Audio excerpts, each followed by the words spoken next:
Bonjour à tous, ici Manon Fabre. Bienvenue sur ma chaîne, où on explore ensemble le monde des aliments, leur composition et les critiques qui en découlent. Si vous voulez mieux comprendre ce que vous mangez et faire des choix éclairés, n'hésitez pas à vous abonner pour rester informé. Prêt à découvrir? C'est parti! Bonjour à tous, aujourd'hui, je vais aborder un sujet qui concerne beaucoup d'entre nous, les boissons énergisantes. Souvent perçues comme une solution rapide pour booster notre énergie, elles ne sont pourtant pas inoffensives, comme le rappellent de nombreux experts. Dans cette vidéo, je vais vous présenter les risques associés à leur consommation, les effets sur notre santé et pourquoi il est essentiel de rester vigilant. Restez avec moi pour découvrir des informations cruciales qui pourraient bien changer votre façon de voir ces boissons. Boissons énergisantes, elles ne sont pas inoffensives, rappellent les experts. Colorées et promettant de vous redonner un coup de fouet, les boissons énergisantes ne sont pas maîtres dans toutes les mains.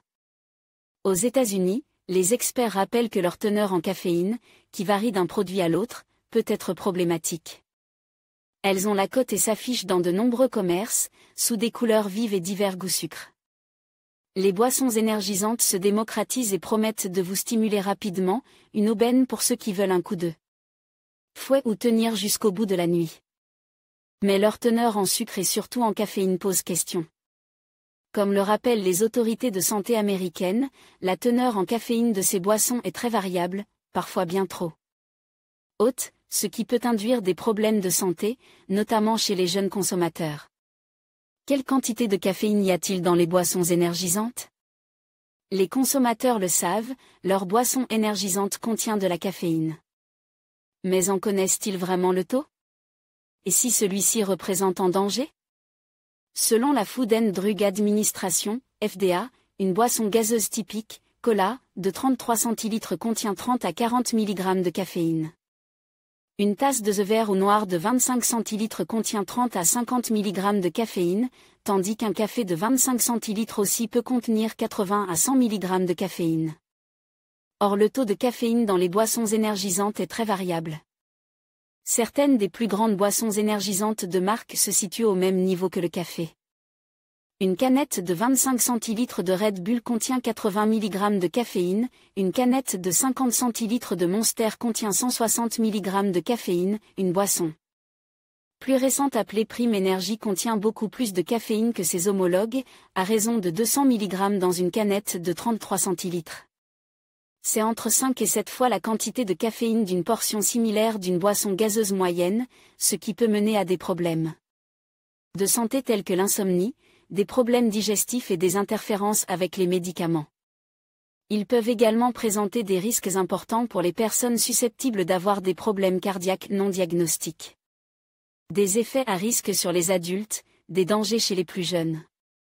La caféine, stimulante, peut avoir des effets positifs, diminution de la fatigue, concentration accrue, métabolisme augmente. Mais il existe toutefois des risques à en consommer trop, surtout en une seule boisson. Notamment, des insomnies et troubles du sommeil, de la nervosité et de l'agitation, des problèmes digestifs, une augmentation du rythme cardiaque et de la pression artérielle, une déshydratation, des symptômes de dépendance et de sevrage interférence avec certains médicaments et conditions de santé.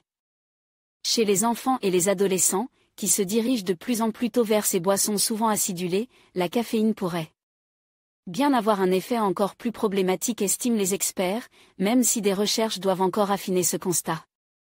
Aux effets à court terme tels que anxiété, déshydratation, diarrhée, palpitations cardiaques, hypertension artérielle, insomnie, nausées et agitation s'ajoutent des risques pour le développement de l'enfant ou l'adolescent.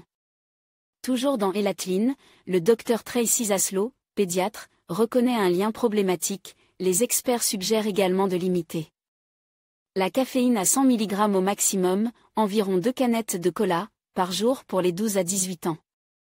Les boissons énergisantes, elles, sont même déconseillées. En conclusion, bien que les boissons énergisantes soient souvent perçues comme un moyen rapide de booster son énergie, il est crucial de prendre en compte les avertissements des experts. Les effets secondaires potentiels, tels que l'augmentation du rythme cardiaque et les troubles du sommeil, ne doivent pas être sous-estimés.